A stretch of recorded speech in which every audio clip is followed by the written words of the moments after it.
today we're going to look at how to starting to deal with some of these negative emotions.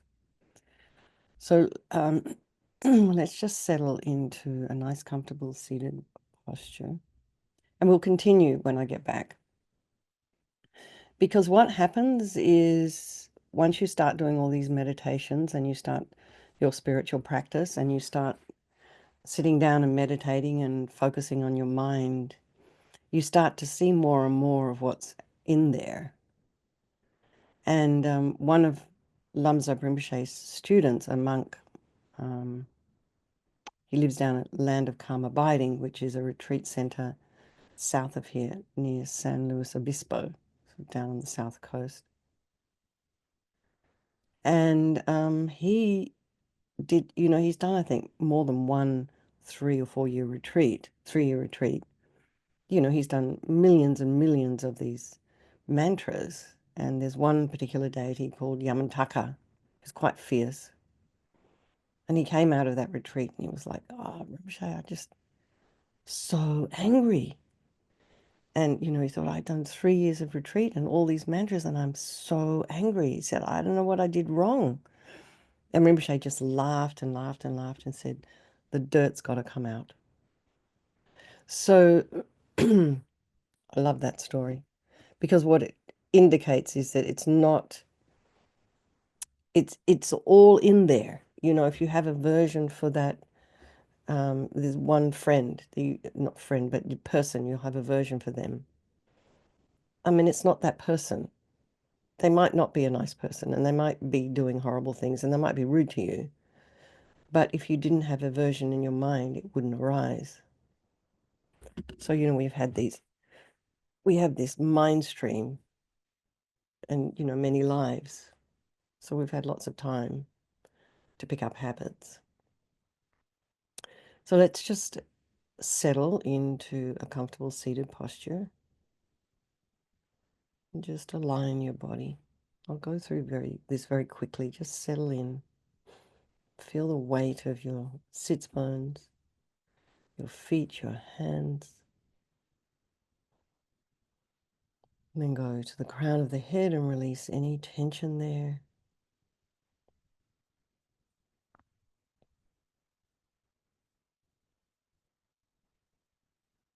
Focus in on the breath.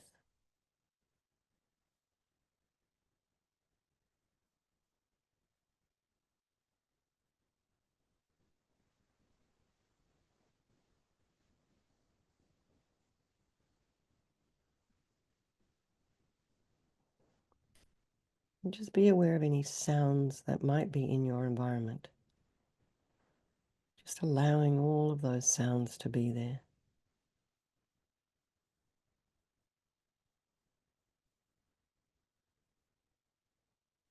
And then just check in with your mind this morning. And you'll probably notice, the mind changes all the time. And that's a relief in some cases because of impermanence.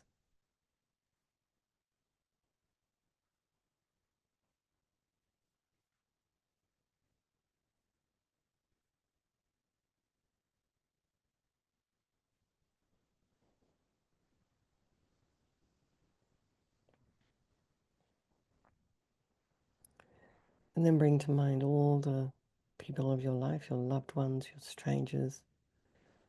It's ones you don't, have love for right now. Remembering that due to impermanence, these relationships can shift and change.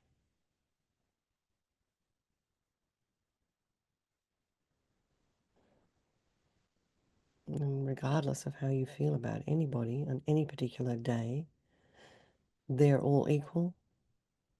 These people, like you and me, they want to be happy.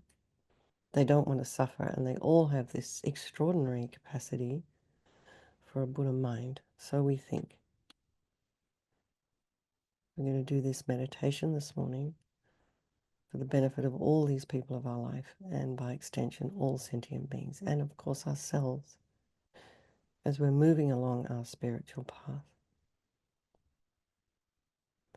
So, I mean, not everybody has this experience, but you might start to notice more and more what's going on in the mind, the more you start to meditate, the more you start to do internal practice and internal work. And sometimes you might start to remember things, and sometimes it's uncomfortable. You may have intrusive thoughts. So now if that starts to happen, of course you can seek advice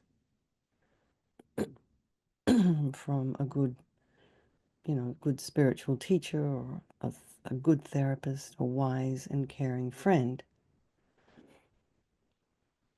No one else can change your mind. Only you can do that, really. But talking with others can give you some new and helpful ideas and a different perspective. So that, I've been kind of going on about this for a while, but an important first step in working with emotions is recognizing and identifying them. And sometimes our mind is just like a garden of weeds or a jungle. We've just kind of got tons of disturbing thoughts and emotions, and it's really hard to see what's actually going on in there. And with this, mindfulness training, a little bit of, honesty and some discriminating awareness, we can start to identify this from that. So we can start recognizing, oh, that might be anger. And maybe even more detail. Oh, that might be, oh, that's jealousy, really. That's not that person's fault. I'm actually just jealous. And that's desire. And that's fear. And oh, that's anxiety. And once we know what we're up against, we can start to figure out how to appropriately oppose some of these thoughts, because they may not serve us. The other thing we have to be careful of is to not give ourselves a hard time about what we see. So we have to have a kind of a healthy, balanced attitude towards any negative emotions we might have in our mind. So this can mean, this can include judgment, or identifying too strongly with, well, I'm just a very angry person. And that is not helpful.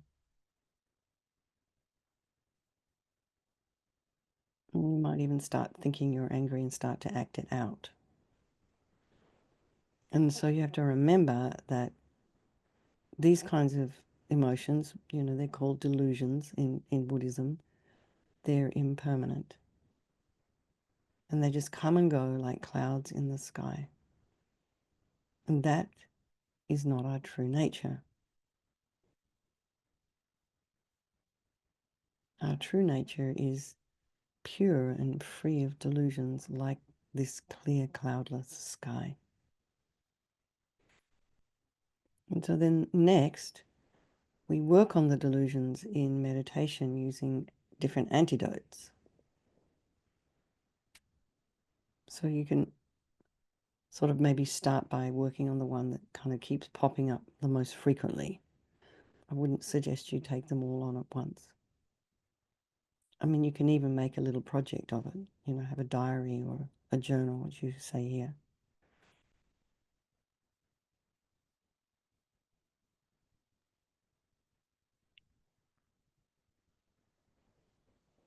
So in Buddhism, there is no kind of real magical solution to difficult issues. And dealing with, all the negative energy in our own mind can be, it's work. But you need to be patient and kind of keep at it. Because you'll notice there's gradually over time there'll be change.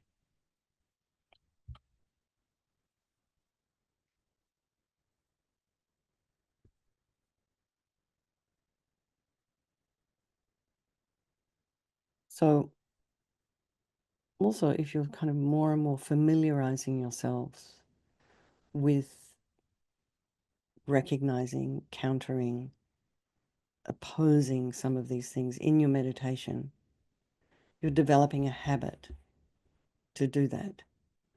And so it will become more easy to apply them spontaneously in certain situations.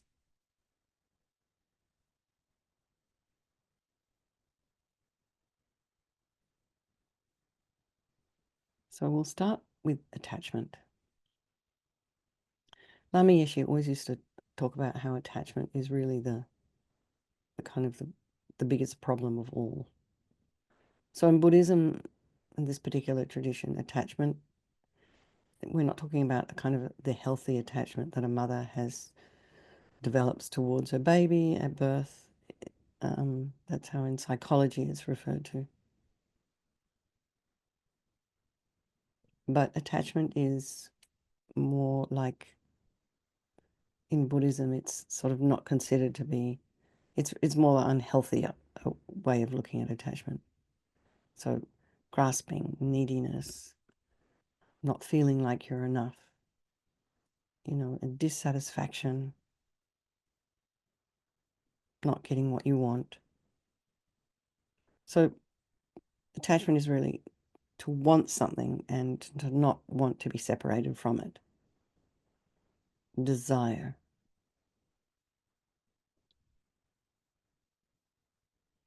And so it's a kind of a false assumption that having whatever we want is going to bring us satisfaction.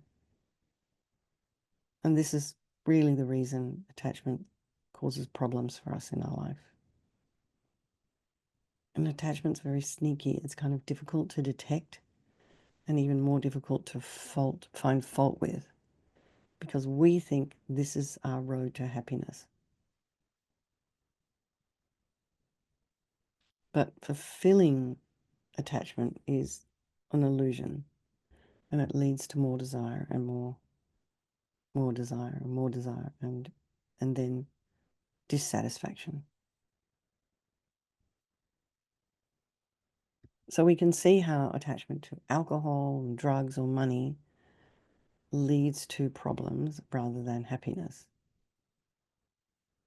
But we might start to think, well, what's wrong with having attachment to people? And, we might, what's wrong with having attachment to my friends and my loved ones? And wouldn't my life be empty and meaningless without my friends? The problem is we're confusing attachment with love. And of course, Venerable Rabina uses this wonderful analogy of a vampire, like in relationships, of course, there is love. You do have love. Sometimes there's also an awful lot of attachment. You kind of like, suck each other's blood to the point where, there's like nothing left. You just kind of chew a person up. And of course, if you've ever been in that kind of a relationship, that sort of ends up in a bit of a disaster.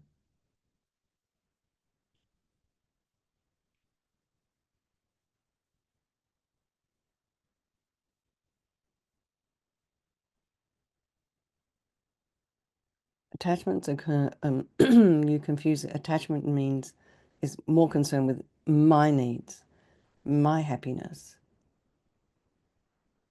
So love is more concerned with others and the happiness and the needs of others. So most of the time our love is a mix with attachment, because we often feel we don't feel whole on our own. And we try and find, wholeness in a relationship. But when there's too much attachment in a relationship, problems are going to inevitably arise.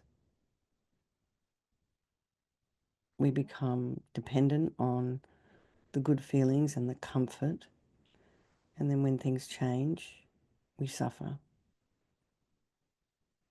So real, lasting happiness really can only be found within ourselves.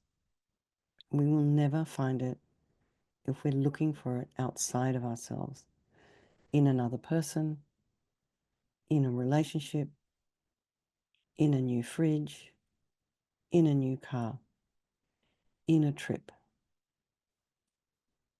in a drug, in a party, in some new clothes.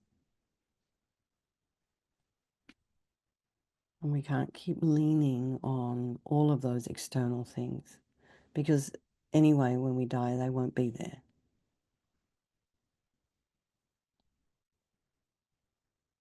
So if you're in a relationship that's free of unrealistic grasping and neediness, free of disappointment, free of conflict, free of jealousy,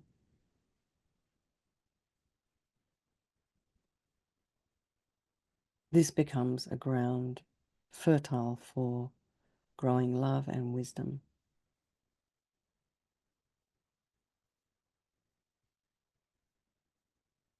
Overcoming attachment does not mean becoming cold and indifferent. Detachment means learning to have a relaxed control over our mind through understanding the real causes of happiness and fulfillment. So we can enjoy life more and suffer a little less. So how do I deal with attachment? Well, first of all, it's arisen, so you've recognized it. So think about the faults of attachment. So when you think attachment, think unhealthy attachment. So just think about carefully the mind that experiences it, okay? It's excited and full of all these unrealistic expectations. It glosses over the facts and deals with projected fantasies, and it cannot see things clearly and unable to make intelligent judgments.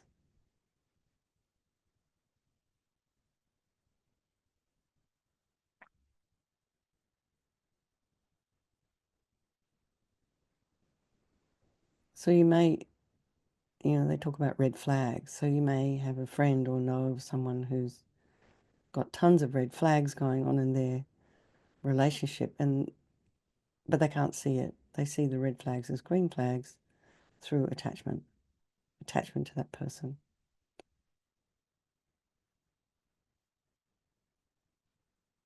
They could also be protecting themselves from being alone. So, they choose to see the green flags.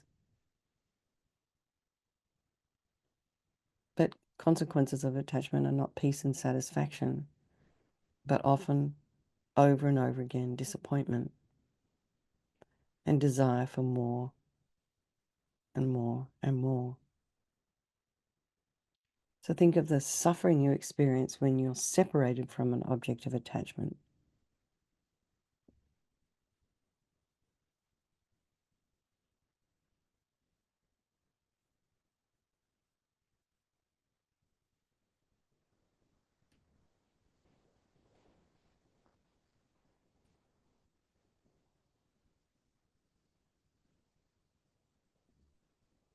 So, a friendship that didn't really work or a relationship that didn't really work.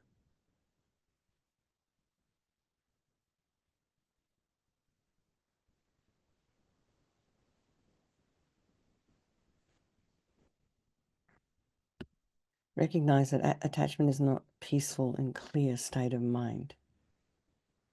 And it leads to dissatisfaction and unhappiness. So when you make a habit of being attached to things or people, it kind of leaves that imprint on your mind stream.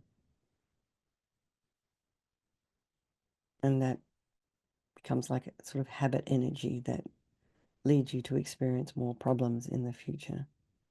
And it just clouds your mind. You can't see things clearly.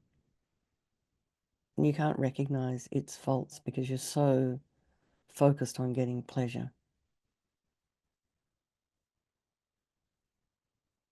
So it's almost like we have to smash through the facade of attachment.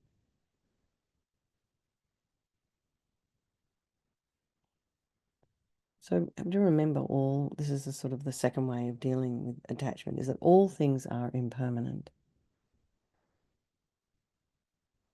By nature, everything changes from moment to moment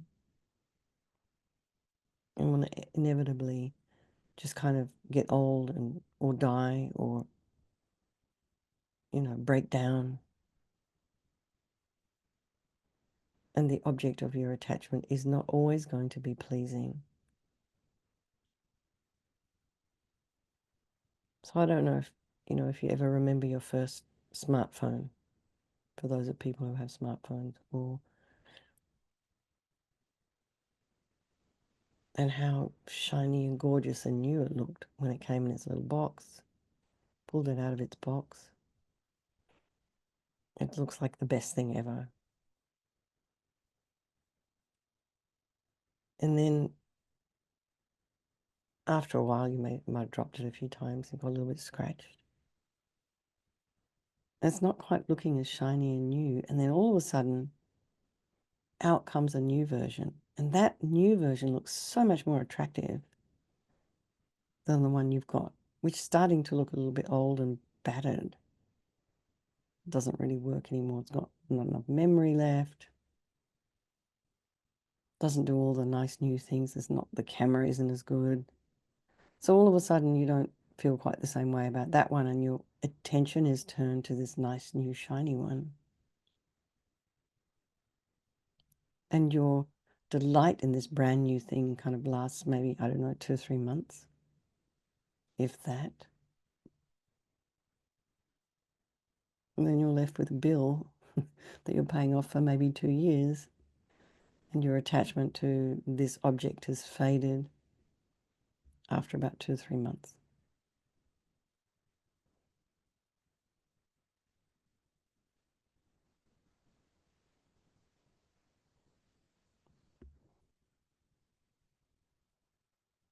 So are your feelings of attachment still the same? How would you feel if you lost it altogether, that new phone?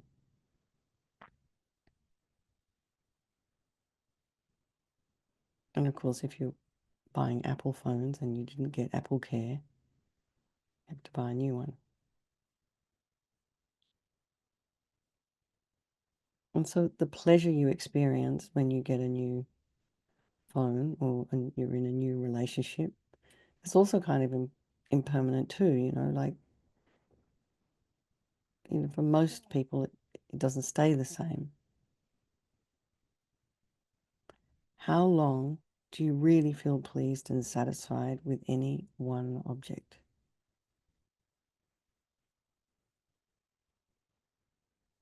So once we recognize that things outside of ourselves can't really give us satisfaction, pleasure, our attachment to them will lessen, and we'll probably enjoy them all the more. And so another suggestion is to meditate on death. So you remember, we are all going to die. It's inevitable. It could come at any moment, death. So imagine how you're going to feel about separating from your objects of attachment forever. Loved ones, your enjoyments, your house, your possessions. None of these things are going to be able to help you die. But if you have really strong attachment to them, your mind's going to be upset and hinder a peaceful death.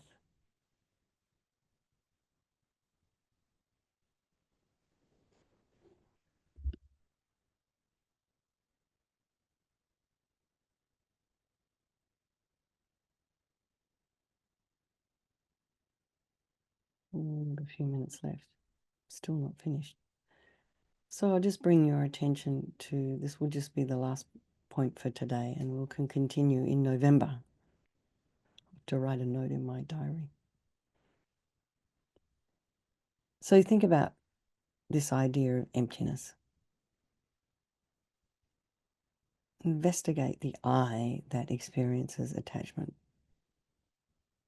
So what is its nature? So see if you can locate this seemingly real solid I in your body or mind.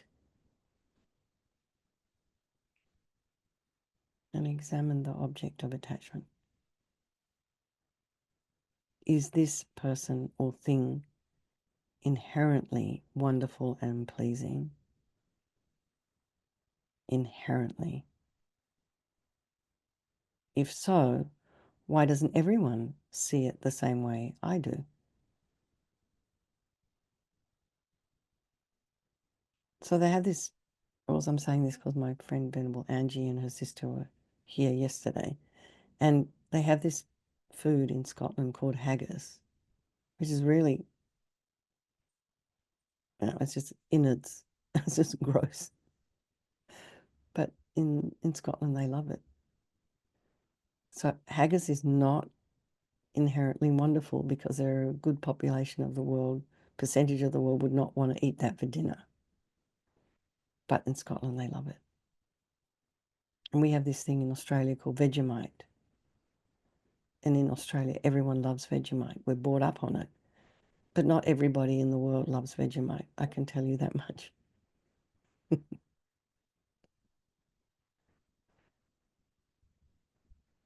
So you can see how your mind exaggerates and gets excited about an object.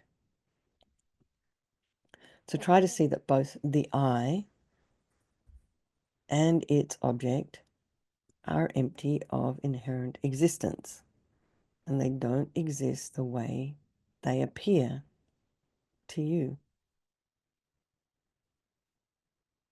And this might sound pretty unconvincing when attachment is very strong.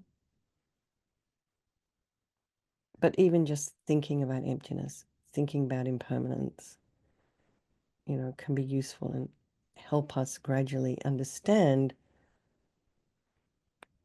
that we, just to loosen that grasp of our attachment. When you loosen your grasp of attachment to people, to things, your relationships will be a little better, I think. Because when jealousy isn't around, when anger and disappointment are not around, you can have a much more peaceful life with others. So anyway, we'll finish here. Any insight you may have had today, let's just dedicate it to all those people of our life, and by extension, all the sentient beings. Okay, everyone. Much love to you all. I'm going to miss you guys, and I will look forward to seeing you in November. I will see some of you this evening in Vajrasattva. Mary and Lou, thank you so much for hosting, and thanks everyone for coming along.